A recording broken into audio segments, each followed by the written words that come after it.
Greetings to all the learners and namaste. This is a session CIT 002 Block 2 Unit 4, the 20th session from the course Certificate in Information Technology.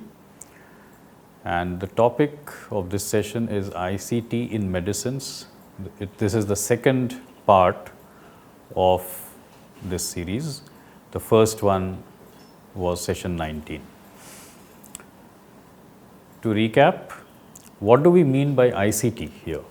ICT refers to information and communication technology, which means everything that has to do with, say, mobile phones, computers, software, multimedia, teleconferencing, the internet, and so on.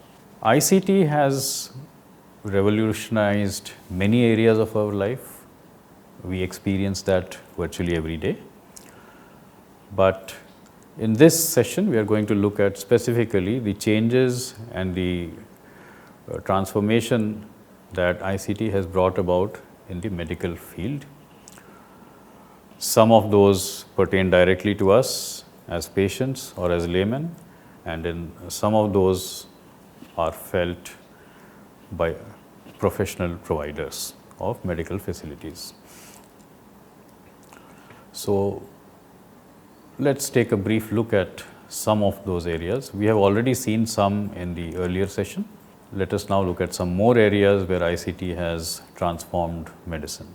One is evidence-based medicine. We will come to what it means a bit later. Telemedicine, then the use of electronic mail in public health, in e-prescriptions or electronic prescriptions.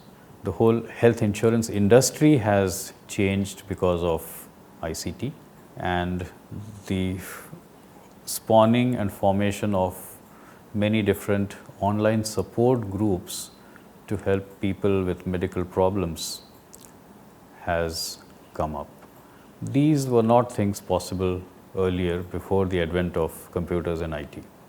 So, what do we mean by evidence-based medicine?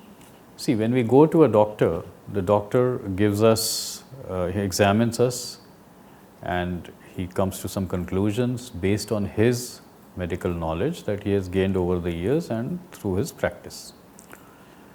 And of course, through whatever he might have read, because a doctor has to keep learning all his life, all their lives.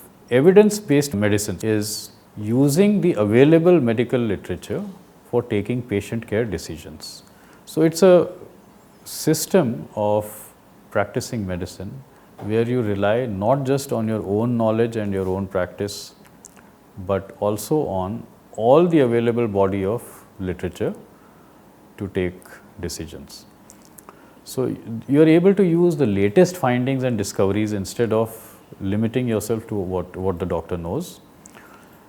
It of course means that the doctor is committing to lifelong learning, which was the case anyway, but it's now really something that hits us home. A doctor has to keep learning all through their life. Moreover, evidence-based medicine will also take into account patient values and preferences, and there may be certain kinds of procedures that a patient may not want to take. He would like to look at alternatives. So, such preferences can be taken into account using evidence-based medicine. ICT makes the practice of evidence-based medicine easier. How? By giving the doctor the ability to search through the medical literature much more easily than they could. So, medical papers, libraries, or any other experiences of fellow physicians, these are all easy to look for using ICT.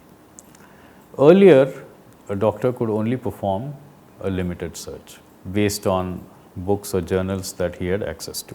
So, decisions therefore about what kind of treatment to be given to a particular patient depend on available literature and medical evidence, on of course on the doctor's own knowledge and experience, which is paramount, and the patient themselves. So, this makes for much more specific analysis and diagnosis of a condition and a much more specific line of treatment based on the patient's precise condition and preferences. There is also a very exciting new area that has come up largely because of the advent of ICT. This is telemedicine or providing medical care from a distance. How is this done? It is done using video conferencing. It can be done using the internet. Let's say there is a primary health center in a remote village somewhere.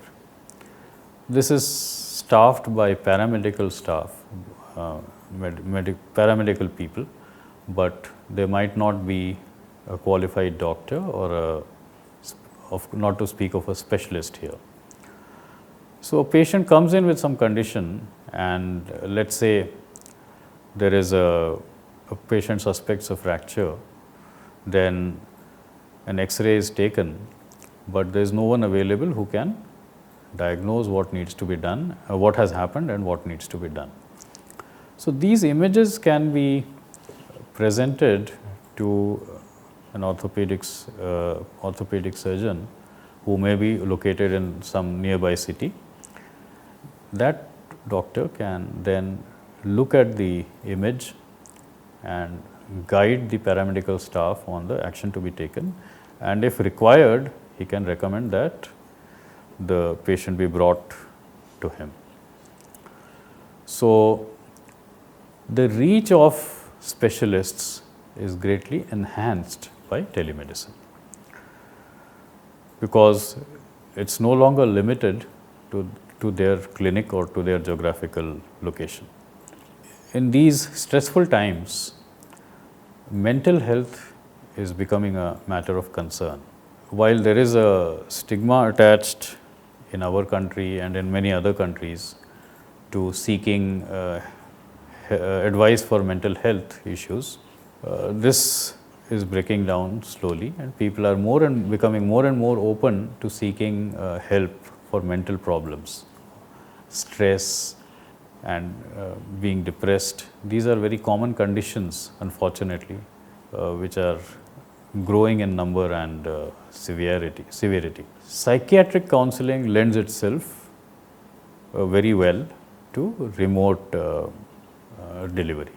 There are sites, websites and other facilities where you can seek the help of a psychiatrist through the anonymity of a video conference.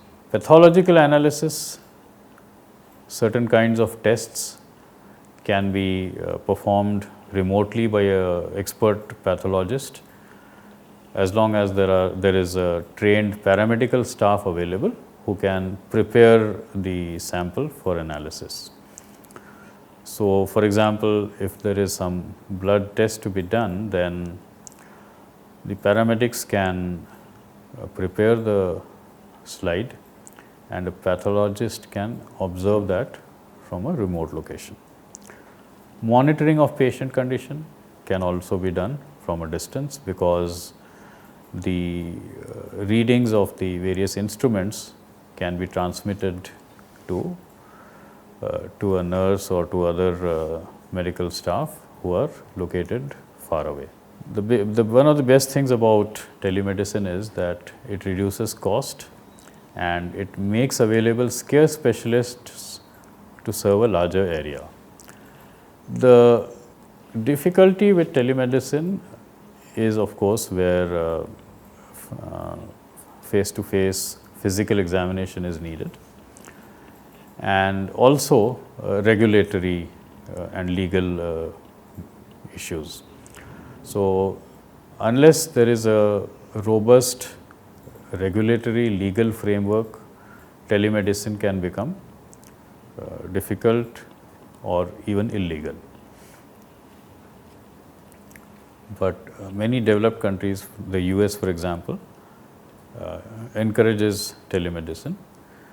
There are some countries which have laws that any condition that can be taken care of through telemedicine should not require a clinic visit. Then let's look at email in medicine. I'm sure many of us use email these days. Virtually everybody who has a computer would be using email. We often get messages and send messages. This can be also used for medical advice. So, a patient can describe their complaints, the doctor can give instructions based on whatever they diagnose the problem to be. So, this is more accurate and permanent compared to an oral consultation. You go to a doctor, he will tell you something, he will give you advice, and you may remember some of it and you may even forget some very important parts of it unless it's written down. So, written communication is always much more exact than oral or verbal communication. So, when something is sent to you by a doctor in writing, in email, you know that you won't forget, and if you do forget, you can refer to the email again.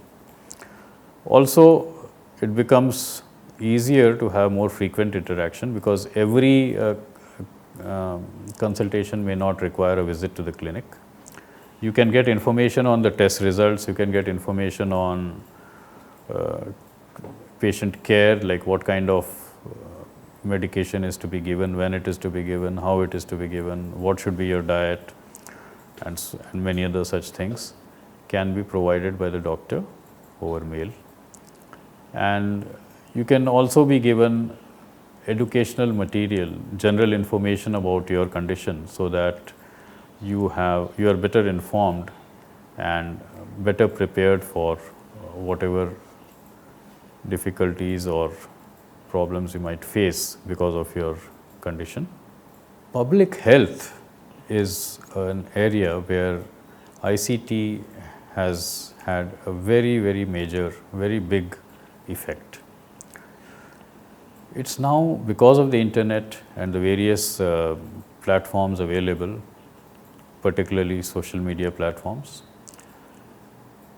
not to speak of websites, dissemination of information to the population at large in the case of widespread conditions is much easier now. So, administration of the response to a public health problem is much easier.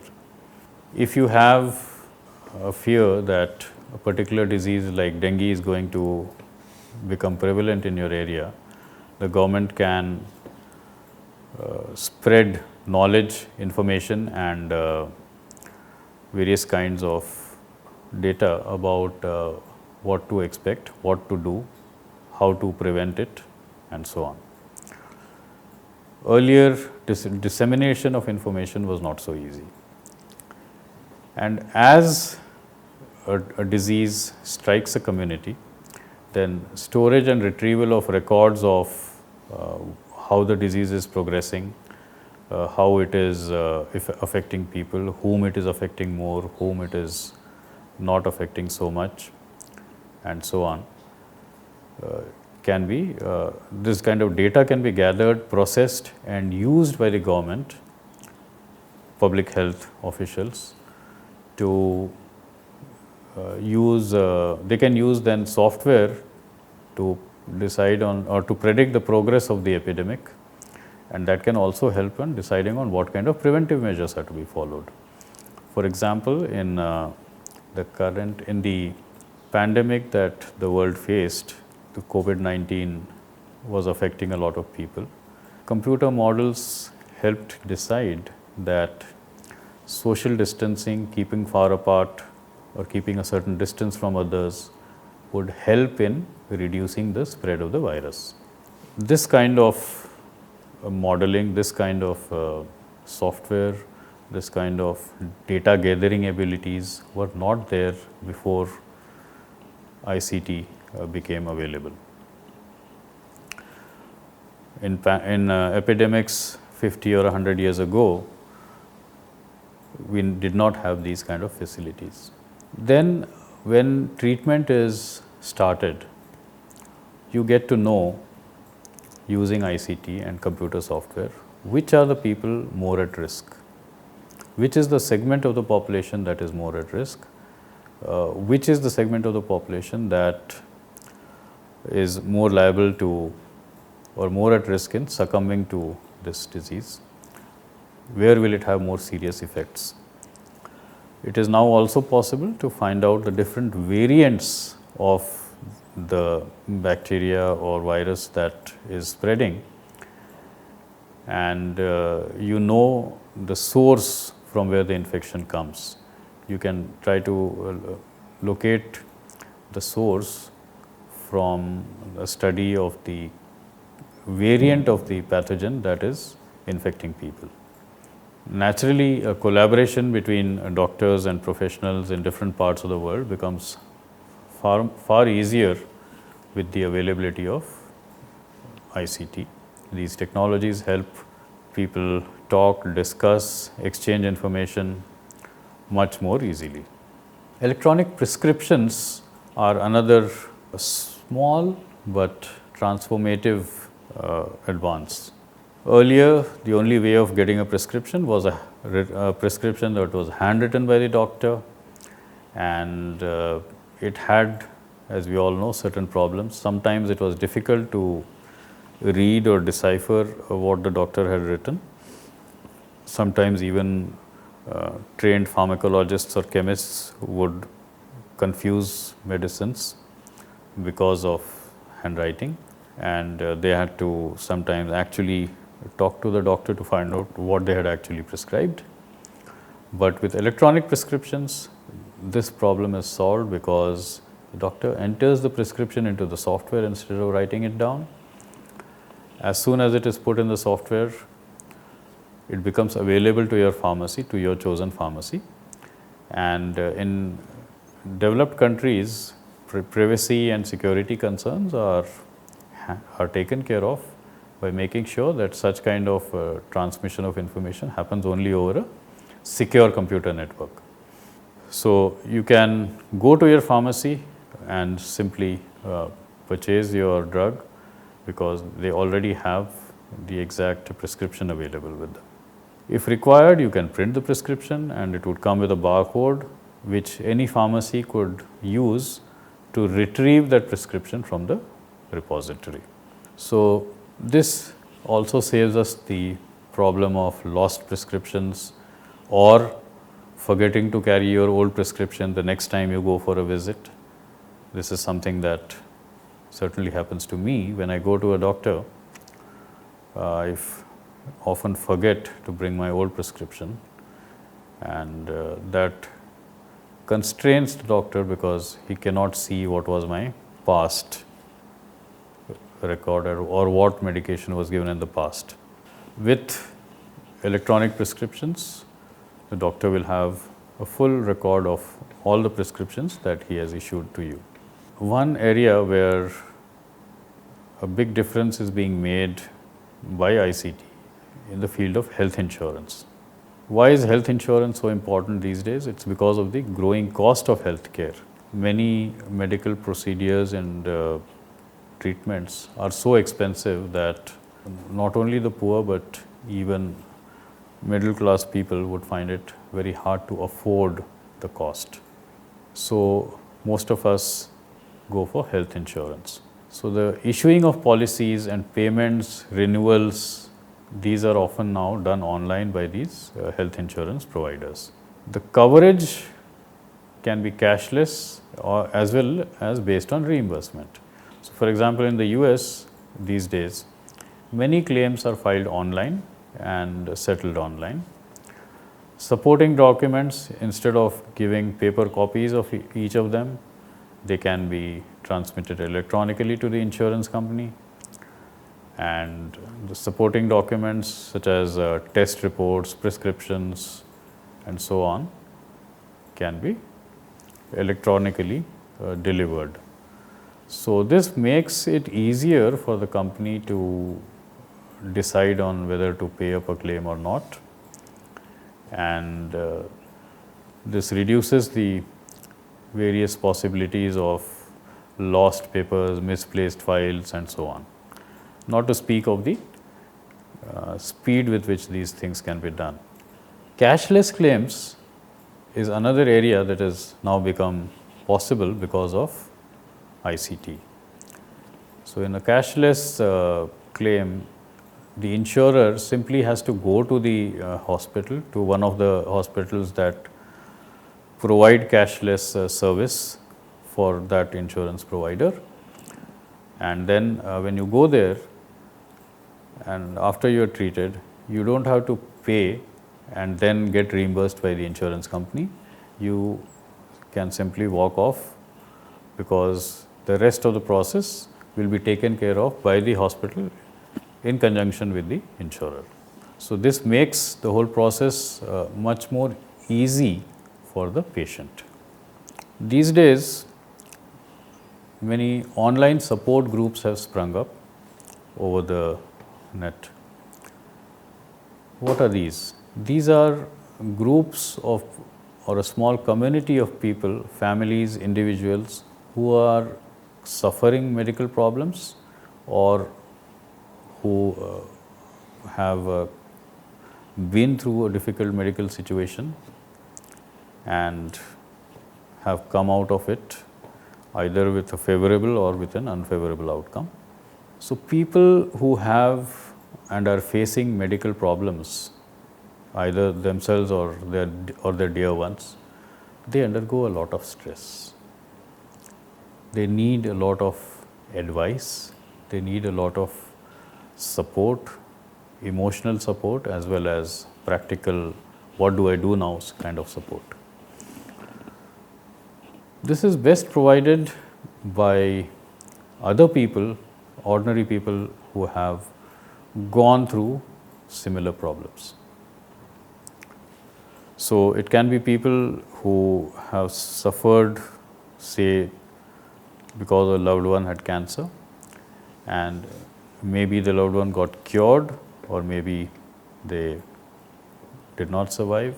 In either case, the experience of others can be of great value to people who are now facing that same situation. So, people can advise one another about where to go, which doctor is better, which hospital is better, where they feel more comfortable, and what kind of treatment worked better for them.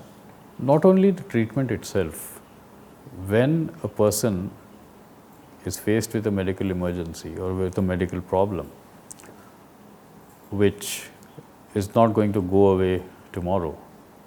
Many medical issues last for weeks, months or years, and it becomes very difficult for a person to undergo all this stress and all this trauma without getting help from others. You may not be able to do it alone. You need the help and you need the guidance, you need the support and advice of people who may have faced a similar situation in their time. Online support groups are forums where such advice and hand-holding and sympathy and support can be available. This gives us the courage to face up to a very difficult situation, which one may find very difficult to do all alone. One can ask specific questions, get answers from people. Of course, different people would have had different experiences. You may get conflicting advice, you may get advice which you may not like or you may not want to follow. Of course, what to do is up to you, but you have to be aware that there can be many different kinds of people and different things may have worked for different people. People may have different preferences as to how they approach things. So, it's not as if the answers you get in such a support group will directly apply to you every time, but at least they can help you take a decision on what you should do. And it's not uncommon for professional counselors to guide and serve as advisors in the group. In some cases, it's a purely self-help group, which means there is no professional involved and everything is being taken care of by laymen who have faced those problems. So one example of a support group could be something that helps you deal with cancer. And cancer causes, the treatment of cancer itself causes various side effects. And how do you cope with, for example, losing all your hair through chemotherapy? So others have faced these problems. They have had certain thoughts and emotions about it. They can guide a person who is just starting to face this situation on what they should do. And they can give a lot of encouragement to people. So in this session, we have looked at many other different applications of ICT, that is information communication technology. So we looked at applications that are specific to medicine, for example, evidence-based medicine or telemedicine or the usage of ICT in public health. We also looked at some general tools and technologies that can be used for medicine but can also be used in other areas. For example, electronic mail for better communication between the doctor and patient, electronic prescriptions for better and ease of using prescriptions, and also as a record keeping mechanism. Then health insurance, purchase of health insurance, and in claim settlement, we have seen how ICT is used there. And also it can help, there are online support groups that can help a family or an individual going through medical difficulties to cope with their situation in terms of advice, support, encouragement, and general guidance. So I hope with this session, you have a much better idea now of how information and communication technology is transforming, revolutionizing the practice, education, and delivery of medicine. Thank you.